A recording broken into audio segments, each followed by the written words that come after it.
ಗಣಿಕೆ ಸೊಪ್ಪು ಅಥವಾ ಕಾಶಿ ಸೊಪ್ಪಿನಿಂದ ನಾನಿವತ್ತು ಮೊಟ್ಟೆ ಹಾಕಿ ಒಂದು ಪಲ್ಯನ ನಾನಿವತ್ತು ನಿಮ್ಮ ಜೊತೆ ಶೇರ್ ಮಾಡ್ಕೋತಾ ಇದ್ದೀನಿ.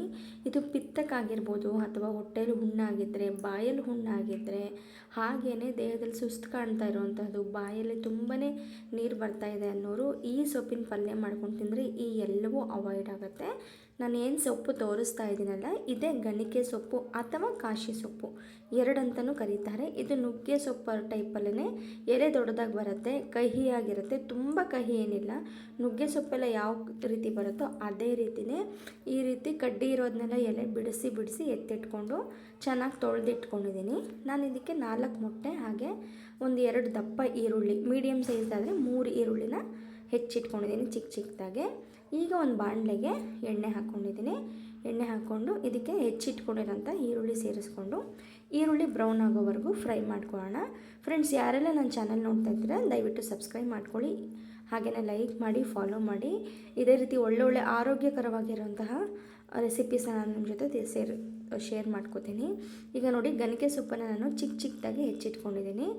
ನಿಮಗೆ ಯಾವ ಸೈಜಲ್ಲಿ ಬೇಕೋ ಆ ರೀತಿ ಹೆಚ್ಚಿಟ್ಕೋಬಹುದು. ನೋಡಿ, ಇವಾಗ ಈರುಳ್ಳಿ ಫ್ರೈ ಆದ ನಂತರ ಅದೇ ಬಾಣಲಿಗೆ ನಾನು ಈ ಸೊಪ್ಪನ್ನೆಲ್ಲ ಹೆಚ್ಚಿಟ್ಕೊಂಡಿರೋದನ್ನ ಹಾಕಿ ಚೆನ್ನಾಗಿ ಮಿಕ್ಸ್ ಮಾಡ್ಕೊಳ್ಳಿ. ಇದು ನೋಡೋಕೆ ಇವಾಗ ಸೊಪ್ಪು ತುಂಬಾ ಇದೆ ಅಂತ ಅನಿಸುತ್ತೆ, ಬಟ್ ಅದು ಬೇಯ್ತಾ ನಮಗೆ ಈ ಬಾಣಲೆಯಲ್ಲಿ ಅರ್ಧನೂ ಇರಲ್ಲ, ಅಷ್ಟು ಕಡಿಮೆ ಆಗಿಬಿಡತ್ತೆ. ಈ ರೀತಿ ನೋಡಿ ಚೆನ್ನಾಗಿ ಮಿಕ್ಸ್ ಮಾಡ್ಕೊಳ್ಳಿ. ಆ ಸೊಪ್ಪಲ್ಲಿರುವಂತಹ ನೀರಿನ ಅಂಶ ಎಲ್ಲ ಹೋಗಬೇಕು, ಅಲ್ಲಿವರೆಗೂ ನೀವು ಚೆನ್ನಾಗೆ ಇದನ್ನ ಫ್ರೈ ಮಾಡ್ಕೋಬೇಕು.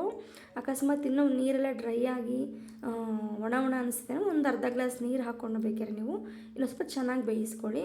ಈಗ ನೋಡಿ, ಇದಕ್ಕೆ ರುಚಿಗೆ ತಕ್ಕಷ್ಟು ಉಪ್ಪು, ಖಾರದ ಪುಡಿ ಹಾಗೆ 1 ಸ್ಪೂನ್ ಧನಿಯಾ ಪುಡಿನ ಸೇರಿಸ್ಕೊತಾ ಇದ್ದೀನಿ. ಈ ಮಸಾಲೆ ಎಲ್ಲವೂ ಸೊಪ್ಪಿಗೆ ಹೊಂದ್ಕೊಳ್ಳೋಂಗೆ ನೀಟಾಗಿ ಚೆನ್ನಾಗಿ ಮಿಕ್ಸ್ ಮಾಡ್ಕೊಳ್ಳಿ. ತುಂಬ ಈಸಿಯಾಗಿ ತುಂಬಾ ಬೇಗ ಮಾಡ್ಕೋಬಹುದು. ಹಾಗೆ ಆರೋಗ್ಯಕ್ಕೆ ತುಂಬಾ ಬೆನಿಫಿಟ್ ಇರೋವಂತಹ ಸೊಪ್ಪು ಅಂತಲೇ ಹೇಳ್ಬೋದು. ನೋಡಿ, ಇವಾಗ ಚೆನ್ನಾಗಿ ಬೆಂದ ಮೇಲೆ ಒಂದು 90% ಸೊಪ್ಪು ಬೆಂದಿದೆ ಅಂದಾಗ ನೀವು ಒಂದ್ಸರಿ ತಿಂದು ನೋಡಿ ರುಚಿನ. ಆನಂತರ ನಾವು ಈ ರೀತಿ ಒಂದೊಂದೇ ಮೊಟ್ಟೆ, ನಾನಿಲ್ಲಿ 4 ಮೊಟ್ಟೆ ಸೇರಿಸ್ಕೊತಾ ಇದ್ದೀನಿ. ನೀವು ಸ್ವಲ್ಪ ಇನ್ನೂ ಜಾಸ್ತಿ ಬೇಕು ಅನ್ನೋರು ಜಾಸ್ತಿನೂ ಸೇರಿಸ್ಕೋಬಹುದು. ನಾನಿಲ್ಲಿ 2 ಕಟ್ಟು ಗಣಿಕೆ ಸೊಪ್ಪಿಗೆ ನಾನು 4 ಮೊಟ್ಟೆನ ತೊಗೊಂಡಿದ್ದೀನಿ. ಇವಾಗ ನೋಡಿ, ಈ ರೀತಿ ಮೊಟ್ಟೆ ಮಿಕ್ಸ್ ಮಾಡ್ಕೊಂಡ್ಮೇಲೆ ಈ ರೀತಿ ಚೆನ್ನಾಗೇ ಕೈ ಆಡ್ತಾ ಇರಬೇಕು ನಾವು, ಇಲ್ಲಾಂದರೆ ತಳ ಹಿಡಿಯುತ್ತೆ ಮೊಟ್ಟೆದು. ಸೊ ಹಾಗಾಗಿ ಚೆನ್ನಾಗಿ ಮಿಕ್ಸ್ ಮಾಡ್ಕೊಳ್ಳಿ. ಉದುರುದ್ರಾಗುತ್ತೆ ಅಲ್ಲಿವರೆಗೂ ನೀವು ಕೈ ಆಡ್ತಾನೆ ಇರಬೇಕು. ಒಂದು 4 to 5 ಮಿನಿಟ್ಸ್ ನೀವು ಈ ರೀತಿ ಚೆನ್ನಾಗಿ ಮಿಕ್ಸ್ ಮಾಡ್ಕೊತಾನೆ ಇದ್ದರೆ ಮಾತ್ರ ನಮಗೆ ಮೊಟ್ಟೆ ಅನ್ನೋದು ಉದುರುದ್ರಾಗಿ ಸೊಪ್ಪು ಚೆನ್ನಾಗಿ ಪಲ್ಯ ಒದಗುತ್ತೆ. ನೋಡಿ, ಈ ರೀತಿ ಚೆನ್ನಾಗಿ ಮಿಕ್ಸ್ ಮಾಡ್ಕೊಳ್ಳಿ. ನಾನು ತೋರಿಸ್ತೀನಿ ನೋಡಿ. ಇವಾಗ ನೀವು ಈ ರೀತಿ ಸ್ಪೂನಲ್ಲಿ ಈ ಥರ ಅಂದರೆ ಉದುರುದ್ರಾಗಿರಬೇಕು ಮೊಟ್ಟೆ ಸೊಪ್ಪೆಲ್ಲ. ಆ ರೀತಿಯಾಗಿ ಮಾಡಿಕೊಂಡ್ರೆ ತುಂಬ ಟೇಸ್ಟಿಯಾಗಿರೋಂಥ, ಆರೋಗ್ಯಕ್ಕೆ ತುಂಬಾ ಒಳ್ಳೆಯದಾಗಿರೋಂತಹ ಗಣಿಕೆ ಸೊಪ್ಪಿನ ಪಲ್ಯ ರೆಡಿ ಆಗಿಬಿಡುತ್ತೆ.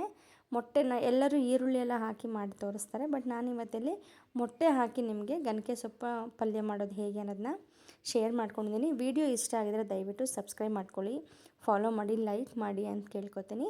ಇನ್ನೂ ಒಳ್ಳೊಳ್ಳೆ ರೆಸಿಪೀಸ್ನ ಹಾಕ್ತಾಯಿರ್ತೀನಿ, ನೋಡ್ತಾಯಿರಿ. Thank you.